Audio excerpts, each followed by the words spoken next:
ఆ తర్వాత ఒకే రోజుగా బ్రహ్మానంద తీర్థులుగా విలసిల్లినటువంటి బ్రహ్మస్వభవనం అని వారణాసిలో నిర్మాణం అవుతుంది. 4 ఫ్లోర్లు అయ్యాయి, ఇంకొక 2 ఫ్లోర్లతో పూర్తవుతుంది. ఆ క్షేత్రంలో నేను కూడా ఒక సభ్యుడి, అన్నగారు అధ్యక్షుడిగా ఉన్నారు. ఇంకా అనేక మంది, మేము 10-11 మంది అందరం కలిసి ఉన్నటువంటి ఆ క్షేత్రంలో ఒకరోజు, ఆ సమయంలో ఒకరోజు ఆ నామాన్ని చెబుతూ ఉన్నాను. ఇలా అయోధ్య రామ శ్రీరామ అంటూ ఒక చిన్న భజన చేస్తుంటే, అప్పుడు అది పూర్వ భవనం ఉండేది, రేకుల షెడ్డుగా ఉండేది, ఇప్పుడు భవనం అవుతుంది. అక్కడ ఎదురుగా కూర్చుని, అక్కడ ఎదురుగా ఒక చిన్న ద్వారం ఉంటుంది. ఆ ద్వారం నుండి ఒక మహాత్ముడు వస్తున్నాడు అక్కడ నుండి. ఆయన నాకు తెలుసుగా, నేను ఆయనకు తెలియదు. ఆయన ఎవరంటే మన తెలుగువారు.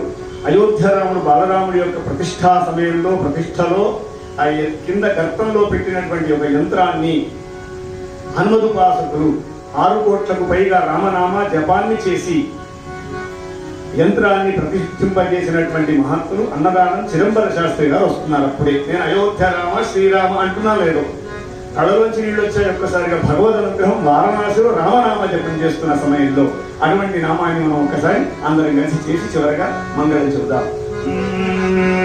అయోధ్య రామ శ్రీరామ, అయోధ్య రామ శ్రీరామ, అయోధ్య రామ